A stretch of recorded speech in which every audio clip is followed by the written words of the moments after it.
the Jesus People podcast, where each week we highlight one person from the scriptures and history who are great examples of living life under the rule of King Jesus. This is a great podcast to listen to as a family or on your own to get a bigger imagination for what interactive life in God's kingdom looks like for you. And I'm Molly, and this is my co-host Nathan. Hello. And we are excited today to come to you with a new Jesus People story.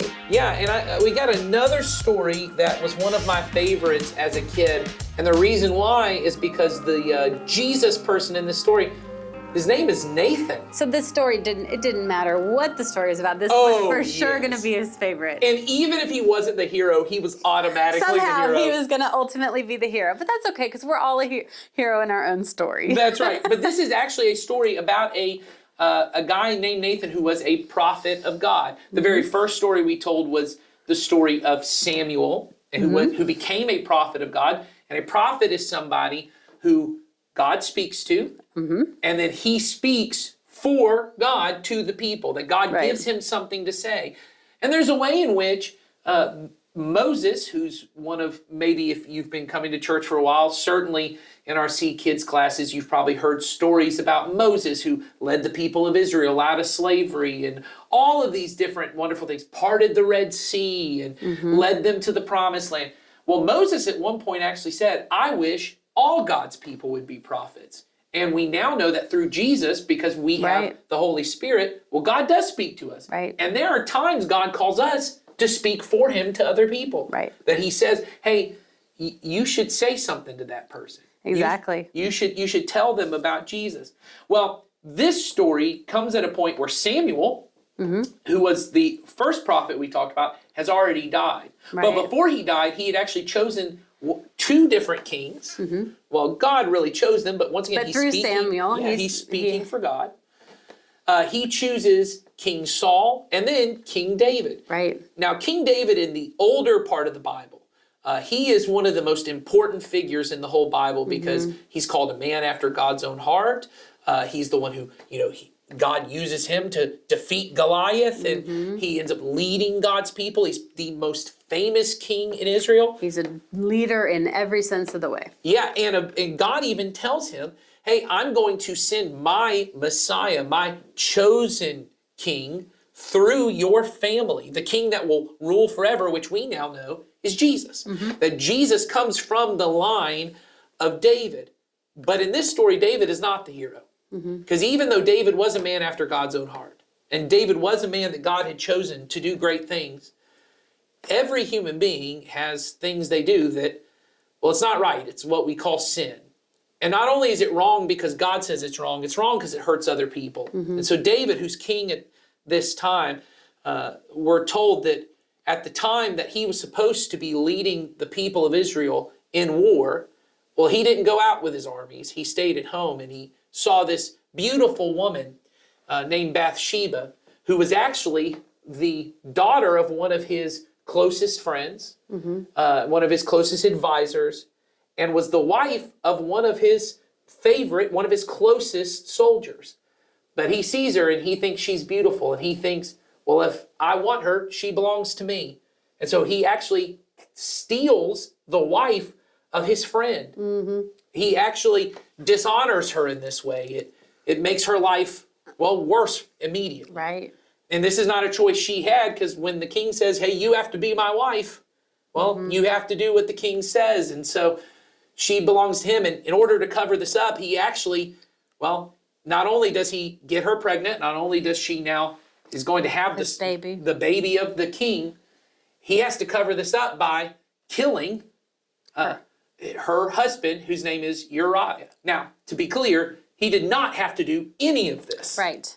To be clear, this was all choices that he made. But in the moment, and maybe sometimes you as a kid, maybe you as a parent, maybe you as just a listener, you felt the same way, which is you did something you knew you weren't supposed to do, and it actually hurt someone else. But you were the only one who knew that you did it. And it felt like, well, I have to cover this up. Right. I have to tell this lie, or I have to keep doing this. But what we know from Jesus is sin, hurting other people, is never a have to. No. But sometimes it feels like it is. And so David does this evil thing. he steals this man's wife, he gets her pregnant, and then he kills her husband to cover it all up. And he thinks he's gotten away with it. Mm-hmm.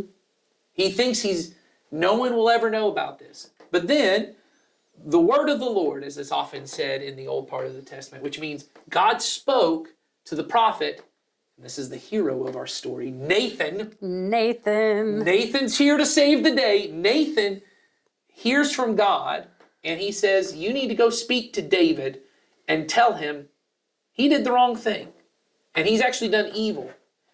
And that's a pretty scary thing when someone has lots of power. Oof, yes. To have to speak truth to power. Once again, I think about people just, even in our own, we talk about Jesus people in our own history, people like Martin Luther King Jr., who we celebrate on MLK Day every January, right? Or, in Black History Month, you probably have heard lots of stories about Martin Luther King Jr., that he spoke the truth at a time where it sent him to prison at times. It often got him hurt, right? And then eventually someone took his life because of it, but was willing to speak the truth that God had told him, hey, you need to speak about the injustice that's being done. But sometimes that can be scary when God tells you to speak up. So let's hear, Molly, the story here. This is, for those of you who want to read along, it's in 2 Samuel chapter 12.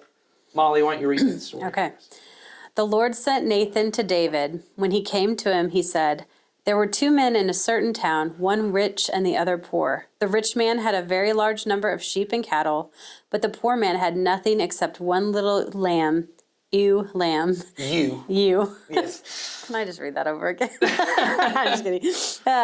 The rich man had a very large number of sheep and cattle, but the poor man had nothing except for one little ewe lamb he had bought. He raised it, and it grew up with him and his children. It shared his food, drank from his cup, and even slept in his arms. It was like a daughter to him.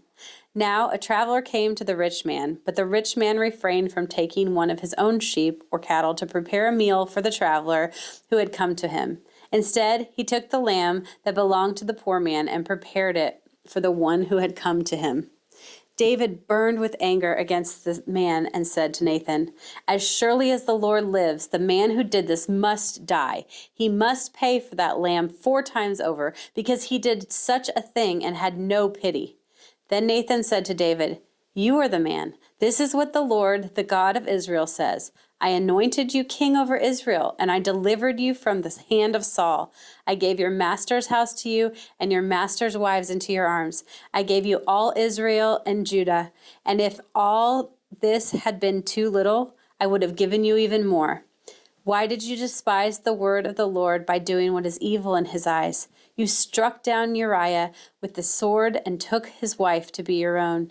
You killed him with the sword of the Ammonites. Now therefore, the sword will never depart from your house, because you despised me and took the wife of Uriah to be your own. So this story is a pretty difficult one for many people to deal with on many accounts, but I think one of the hardest things to listen to in this whole story is the way in which David responds. When you hear story of David, here's this story, which if you were listening to it, you can catch on to. He tells the story of, hey, there's this guy and he only had one lamb, but this rich person who had all these lambs, all these things, which Nathan then explains later is God had given you, you're the king. You had everything. At this point, he'd already had multiple wives. You had everything you could ask for. And you still went after somebody else's. Yes, you took something from other people, not only from Uriah, but from Bathsheba herself, that you have sinned not only against these people, but God said, you've sinned against me. You've done what's evil. But he tells this really in a story, and sometimes the reason why, it's often why Jesus told stories, is sometimes when someone just comes at you and tells the truth, you don't want to listen. But when stories have a way of kind of opening your mind up. Right? Like for the kids listening, if your parents maybe at some point ever told you the story of the boy who cried wolf. Right? That's an easier way to understand this story of, hey, when you're kind of telling stories and lies all the time, eventually no one's going to believe you. Right. But if you just say that to somebody, well, they don't want to listen. But if you tell it in a story, you begin to imagine it. Right. And that's what happens is David hears this, and David's reaction is, this is the most evil thing anyone has ever done. This is horrible. Yeah, let's ruin this man's life. And Nathan's like, okay, you didn't get it. Okay, you didn't get it because you are exactly like this man. Yes, and in fact, you've done something worse because you're upset about someone stealing a lamb.